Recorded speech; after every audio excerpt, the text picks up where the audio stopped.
TikTok the other day. A TikTok came up that was calling Carrie Bradshaw from Sex and the City a misunderstood character. And that's how I knew that day that I ended up on the wrong side of TikTok. And those are not my people. She is a villain. I'm going to say that. I'm going to die on that hill and we're going to call it what it is. But then it got me thinking about other TV villains that I need to call out, that we need to have discourse over. We need to talk about this, okay? Pam Beesly from The Office, a villain. And I say that because, let's be real, let's break it down. And this was more towards the later seasons. I'm not talking about the early seasons. I'm talking about the later seasons. She was very not supportive of Jim's career. And I know he did some like that investment behind her back, whatever it is, if you want to come with that. But let's be real. He was very supportive of her art career and her going to art school and dropping her job. And then when he wanted to do his sports business in Philly, she was very so villain. How I Met Your Mother. I'm talking about these shows that are very popular. Robin Scherbatsky and Ted Mosby, both villains. Everyone talks about Robin being a villain, but I think Ted Mosby is also a villain. There's a lot of TV villains out there that we're not talking about. So I need to know from all of you, who is someone that was not pinged as a TV villain, but is a TV villain? I named some of mine. Do you guys have any TV? No? No one? Is it just that I watch too much TV? This is what I make clear with every single episode of Down to a T, that I just watch way too much TV.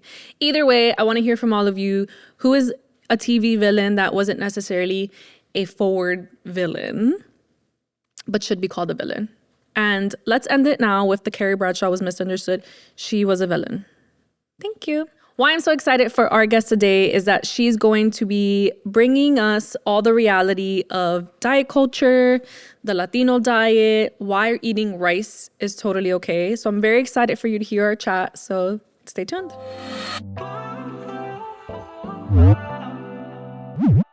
Okay, so I'm here with Dalina Soto. She is an anti-diet dietitian, which will make sense of that if you're not familiar with her work.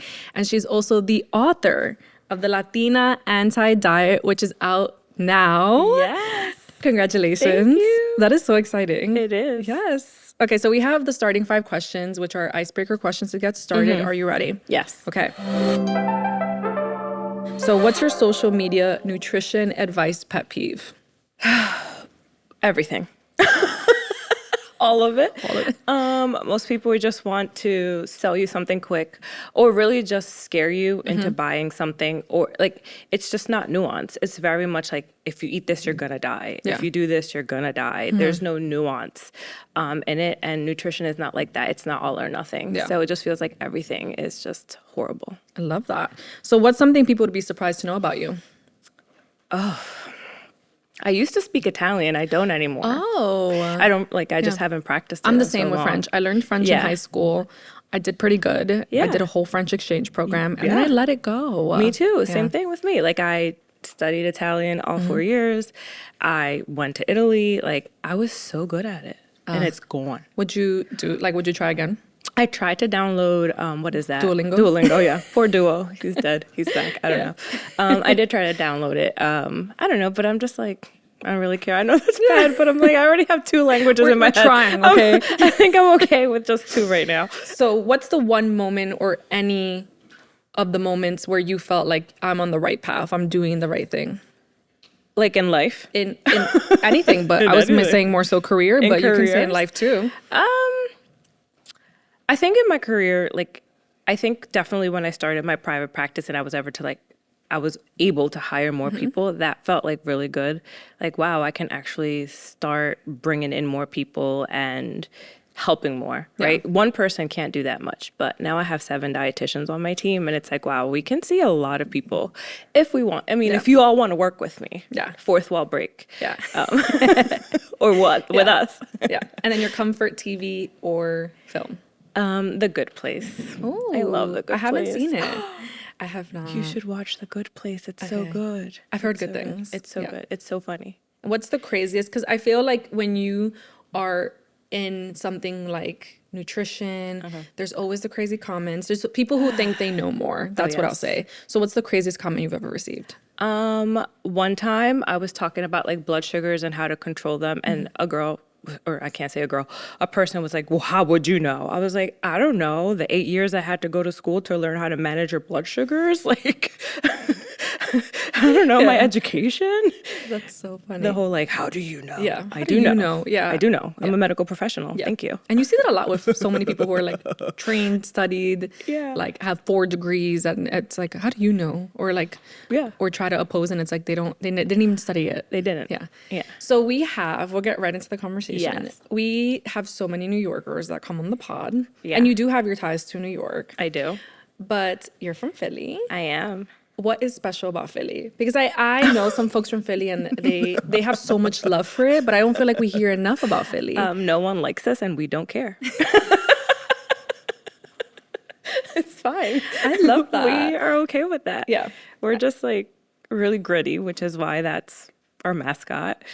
It's a different world. I Yeah. feel like the birds are, the most amazing thing. We won the Super Bowl, so that's amazing. And as long as you just go around and say "Go Birds" or wearing the Philly tuxedo is what they call it, you just like put all different teams on you. Like people will leave you alone. Yeah. What What do you think makes Philly and the people of Philly gritty and like?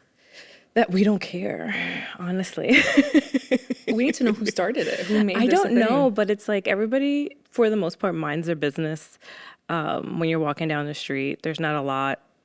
I mean, I feel comfortable. I know some people are just like, oh, it's a bad place. But it's like that with everywhere. But you grew up there, like, that you just stay in your lane and you just don't mess with nobody. Nobody's going to mess with you. And then I love that you mentioned in your book that you remember the exact moment of where you were when Aaliyah passed. Rest in peace. And you mentioned Third Ave. And I was like, Yeah. oh my God, because my grandmother lives in the Bronx, Third Ave. And Yeah. like I remember I was on my way to my grandmother's house. Like it's crazy when there's certain deaths or passings or even just moments in pop culture that like Yeah. stick with you and you remember. And I was so young and I still remember Yeah, like same. all of us glued in front of the TV.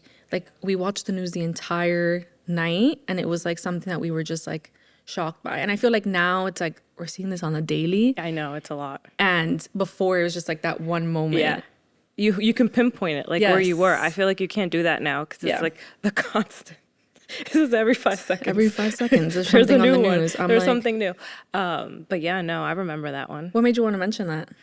I don't know. I feel like that, like when I think of New York, when I think of the Bronx, like that's one of the memories I remember the most. Yeah, I don't that's know. so crazy. It's crazy, I right? wonder if anyone like watching or listening also remembers if like they remember where they were at that moment that Aaliyah Yeah. passed and like, or like even a memory in the Bronx. Because I feel Yeah. like there's so many memories. I feel like when you speak to people who grew up or had some raising in the Bronx, there's always like one very One thing. vivid Yeah. memory. Well, I have a Because I lot also of vivid remember like the memories. blackout. That blackout, I mean, I I was wasn't on there. getting off the train when it happened. Thank God. Well, I didn't live in Yeah. the Bronx, right? I just had like the weekends or like Yes. Mm-hmm. weeks at a time. But yeah, like I just remember just being in the taxi. Yeah. And like it being on the radio and I'm like, holy shit. Yeah. And I was like, probably not even 10. Yeah. I don't know. I don't even know how old I was when she died. I I can't even, what year was it? Or- No, we just know we Yeah. remember. We just know we remember when we were young. yeah, we were really young. Yeah. So what I love about your book, and just to like, welcome this conversation about your book, we usually bring guests on here to speak about like things that they don't typically get asked or something that they're passionate about, want to go off on. But I feel like your book is so you. So it'd be a disservice to like, because we usually stray away from like career conversations and like motivation, but like your book isn't like this motivational. No. Like it's real ass book. I curse a lot. Yeah. Curse a lot. It's a real book. So I'm like, this isn't like a motivational conversation, but No. even when you're reading the book, it's not like, this is what you need to do right. Like No. you're being so real from like the first page to the last, which I absolutely love. Like if you had to give an elevator pitch as to what your book is about, what is it? So I think for me, when I describe the book, it's like you're in a one-on-one session with me. It's literally how I am as a dietitian. Like I'm not going to, mince my words or get into the whole like, politics of being professional and things like that. Like, oh, you have to look a certain way, you have to act a certain way. Like I am who I am.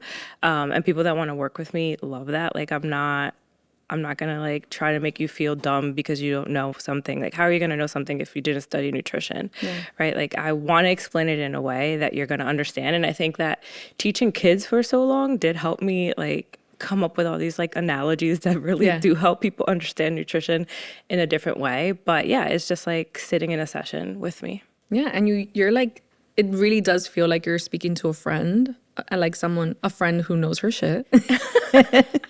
Yes. I try. No, it does. And you're like saying chula and you're like saying these things, but you're also like, what I love is that you're bringing your personal experience and like things that you've learned along the way. So it's like, I didn't expect it because I thought maybe I was going to get in there and see like a cookbook maybe. Yeah. And like, what made you want to make this like versus like a straightforward cookbook, a like very like one-on-one session type of book? I hate cooking. Okay. So you're probably not going to get a cookbook out of me. Yes. I mean, I will eat the food and I will talk about the food if somebody else wants to cook it. Yeah. But I'm not doing that. See, I love that. So, yeah. Because I feel like when you hear like dietitian or even a nutritionist, like you think that they love to cook. Yeah. They're like prepping their juices. Yeah, not me. She's like, not me. I'm not. No, don't expect it. No, please, nobody asked me to make a cookbook because it's probably not going to happen. And it's not going to be a labor of love. Yeah. And it's not going to be something that I like. What has been the most exciting part about putting this book together? Getting it done. Yeah. Like just being done. Wait, but in 2021, you told Hip Latina in an interview, I would love to write a book. I haven't done much to achieve it yet. 2020 was wild, but let's see what I can to make this happen soon. And I did it. And you did it. She did it. I don't know how I did it, but I did it. When did the moment hit you where you were like, okay, it's time for me to start? So it kind of just like fell on my lap. Like it wasn't something that I was like pursuing. I know I wanted to do it, but I was like, whatever. I mean, we all have like a list that we make and we're like, this is what I want to do. But I just didn't think I was going to or was going to be able to get there. But then like all the things just started falling into place. Like you get an agent, like, and I reached out to somebody to be my agent and I did not expect them to get me a deal within like a month. Like it felt like it just was like so quick because it takes years for some people to be able to do that. But I think when you know the right people, sometimes things just fall in your lap. And my friend had just started writing a book. So she was like, you should contact my agent because she could probably help you. And then it just happened so quickly. And I was like, oh my God. Oh, wow. Like it wasn't something that I was pursuing at the moment. It was something that was definitely always on the back burner. It came to you. And then it came real quick. It's like, hello, sis. You said you wanted to write me. And now you're going to have to. Showing up to your front door. So can you explain your background for someone? I should have asked you this in the beginning, but let's bring it up now. Yeah. Like what is your background? We keep mentioning it. We keep saying like you have all this expertise, this knowledge, this. Can you speak a little to? Yes. So I am a registered dietitian, which I think a lot of people don't understand what that is. So a registered dietitian is a nutritionist, but a nutritionist isn't always a registered dietitian. So to be a registered dietitian, you have to do a 4-year bachelor's degree in nutritional sciences, and then you have to sit for a registration exam like a nurse does. And as of this year, 2025, all dietitians have to get a master's. So they're going to be in school even more and longer to become dietitians. And then before we can even take our test, we have to do, they call it an internship, which I think is the most incorrect name because you're in there working, you're at the hospitals. You're really doing all of the work to be able to sit for the exam and like have that real life experience, but you're not getting paid for it. Right? You're actually paying tuition to work. That's crazy. And so there's a lot of, barriers to becoming a dietitian because there's a lot of schooling and there's a lot of unpaid work that you have to do. And so there's not a lot of dietitians of color because of that. There's just such a hard entrance rate just for people of color because of all of the obstacles that you have to go through to be able to become a dietitian. And I didn't even know that when I signed up for it. I was like, I guess I have to do this. And I did it now.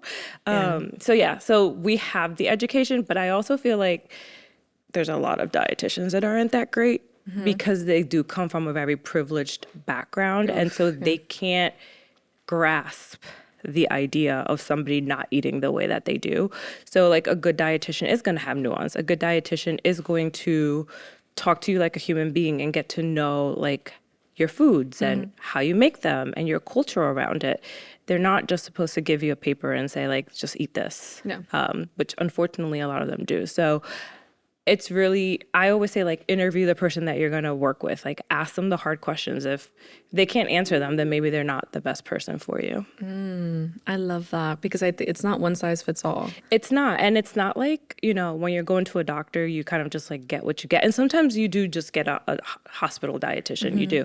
But now in the world that we live in, because dietitians are covered by insurance, and I mean, we've been covered for a very long time, but because everybody and their mom has a private practice now, you can, ask the questions, like interview them before you go to see them. Like, look at their social media, look at what they're saying. Like, if they're telling you that you can't eat the foods that you grew up with or are culturally relevant to you, is that somebody that you really want to work with? Yeah. And some people do. Yeah. Some people are like, yes, that's how I want to be. I want a love quick that for thing. you. Yeah.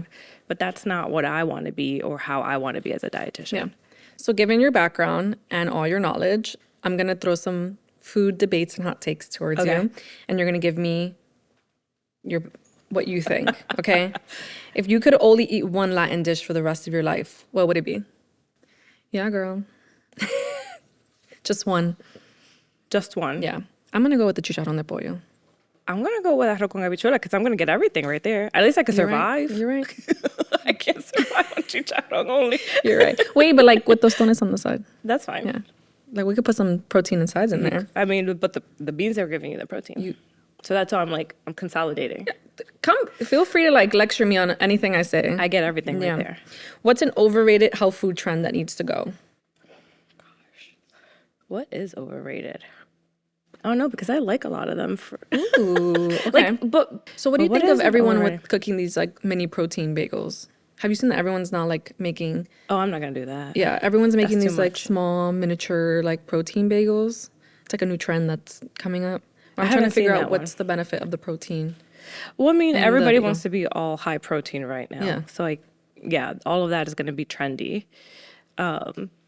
So I don't know. I don't know what they are. I haven't seen them. I haven't gotten to that point in TikTok well, yet. You're about to see it. I'm about to see it now. The phone just heard me. Your phone heard you. Now it's going to be all over your Yes. feed. Is there Latino food that gets unfairly labeled as unhealthy, but you'll defend forever? Which you have a lot of this. White rice forever and ever. I will fight. Everyone should go read your book. But what drives you crazy about people having that misconception of white rice? I just think like it's such a like unfounded criticism of rice, especially because a lot of people don't even realize that all rice starts out as brown rice. And the only reason why we have white rice is because it's really hard to cook brown rice. Like it doesn't take on a lot of flavor, and humans are really smart, or used to be. They used to be. Yeah. Now I can't say all the humans are smart anymore. But they took the bran off, that brown shell, and now you have this amazing rice that you can literally transform into anything. You can add so many ingredients. You can make so many dishes, and it absorbs a lot of flavor. It's easy to cook, and you can store it for a very long time. Like, it's just amazing. And I just don't understand the slander. Yes, I love this. I mean, Team white I do rice. know why, well, yes, but as someone who loves white rice, and everything for me, I've learned so much about moderation, because I remember I used to go to like Dominican food spots. Y te dan como a huge thing, and that's supposed to be un lonche. Yeah. And me and my husband always talked about this because we're like, how's this for one person? But it's like, I love white rice. It's just about like knowing. Well, I mean, and you have to think about it, like, at least for us in DR, a lot of people, that was like their meal from like 12 until they got home at like 8, 9 o'clock at night. So they needed all of that. But you and I don't, because now we live in a society, in a world where we can have multiple meals. I think that a lot of the portions that our abuelas and like a lot of the people in our families were eating was because you didn't know when your next meal was going to come, and you had to get all of the nutrition and all of the calories that you needed then. And then people were doing very laborious jobs. Like, they weren't just sitting here on a podcast talking, right? Yeah. Like, they were using their hands. They were burning a lot of calories. They needed those dishes. And it's really hard, like, for people like, the older generations to pull back. Because food is a love language, and also like that's all they knew. These are the portions they know how to give us.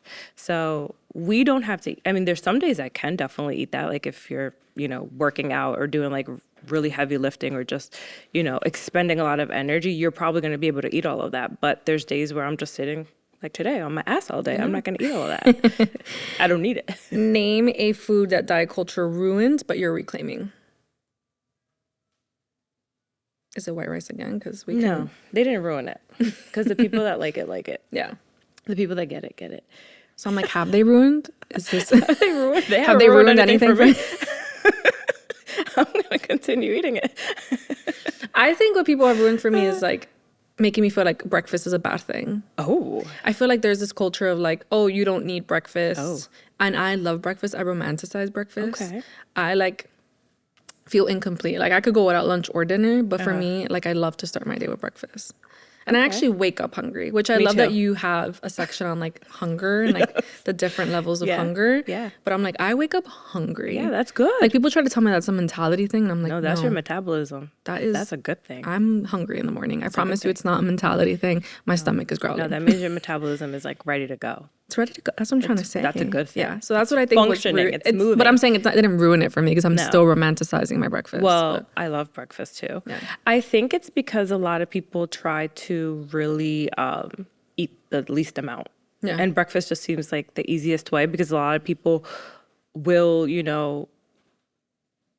diminish their hunger by drinking coffee because I can't function without coffee either. So a lot of people, because coffee it's like an appetite suppressant for a lot of people. They can just drink their coffee and go and be like, oh, but I wasn't hungry. I could just live without it. And I think we also live in a society that's go, go, go. So the easiest meal to skip is breakfast. So for a lot of people with this like intermittent fasting, they're like, yeah, I could just do that. That's I could everyone's just skip favorite it. thing. I know. Intermittent. Everyone knows that. Okay, so going back to rice, we're just gonna dedicate this episode to rice. We could just talk about rice. What's your stance on cauliflower rice? That's not rice. It's cauliflower. It's mushy. Says my Costco frozen packs of cauliflower rice in my freezer right now. No, I know. What I'm trying to say is like, rice. But that's what I'm like. I had treated it as like a substitute for rice. Does it hit the same as rice? No. Then it's not. Rice, we love you. It's not. Okay, what's a food rule or myth from your childhood that you later found out was nonsense? I didn't have any rules growing up. Well, I guess the only rule I could think of is like you can't swim. You just ate. I don't know if that's true or not still. Has anyone figured out if that's true? Like, is there science right? I don't think it's real. Because my mom used to say the same thing.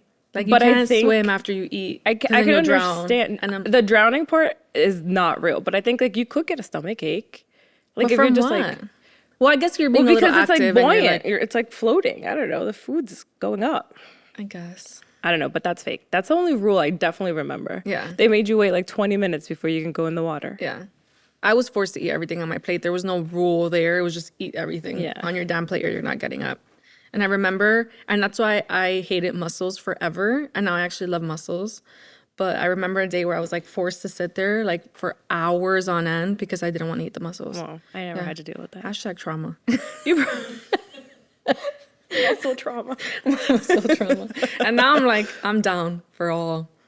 Put mussels in my pasta, seafood risotto. I love mussels, but I never had to deal with that. Yeah, I did, unfortunately. So...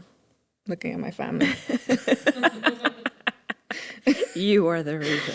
So as a dietitian, what's your take on what we call the chaotic plates of Latinos? Like when you think about holidays, the fact that we eat rice and pasta and it's just like 5 different forms of carbs. What is your take on it?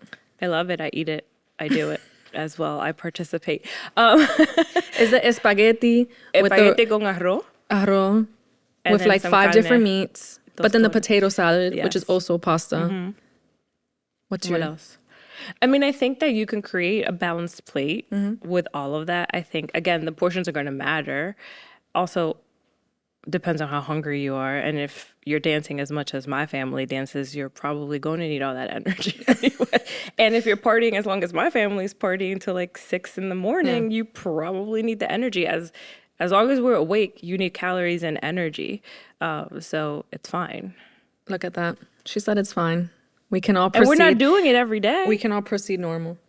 It's fine. So you said that you're not a big cook. So what's your biggest kitchen fail?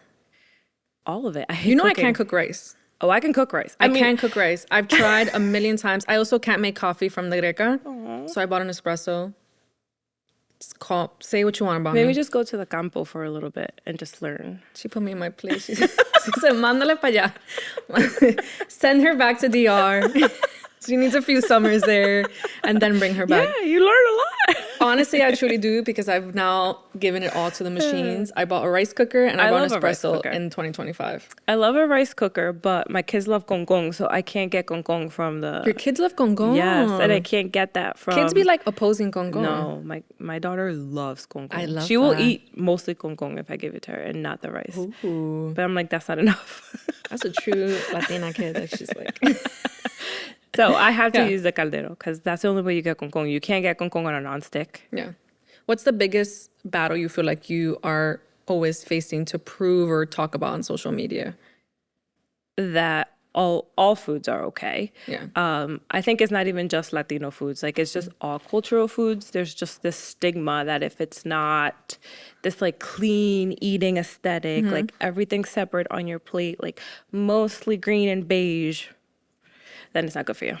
Love that. Okay. I'm going to use so many of these clips to like... When someone tries to correct me, I'm going to be like, But some people love that. And again, if you love that, I love that for you. Yeah. I don't love that for me. So in 2021, you called the book. I did. What are you calling in 2025? What's next? Peace. Said nothing, just peace. I just want to have a day where there is no news that I need to freak out about. I feel you on that. Well, right? People can read your book. They could read my book and not watch the news. So where can everyone follow you? You can follow me at Your Latina Nutritionist. We start every episode with what's on my mind. Oh. What is on your mind? What is something that's been consuming you? Something in pop culture? Well, I'm looking forward to the Bad Bunny concert because I'm going. I'm going to be in PR in August and I'm excited. Ooh, what's the energy you're going with? Full perreo. Chaos. Full chaos. Please watch out for her on the streets of PR. Don't come up to me because I'll be scared. She's like, you don't know me. From afar. Yeah. Say hi from afar. Don't scare me, please. Yeah. I am very vulnerable. I love this. Well, thank you so much for coming on the podcast. Thank you for Where can everyone me. pick up your book? Anywhere Give books us the are sold. whole... Everywhere. You could buy it anywhere. It's everywhere. Yes. Well, thank you so much for coming on. Thank you. We appreciate you giving me every reason to continue eating rice. Yes. All the things that I love. And congratulations. This is really so exciting. And I love to see a Latina put out her work like that, but also keep it real. Thank you. That's so what this much. podcast is about. And you're bringing that into the world of publishing. Well, thank you so much. Down to a T.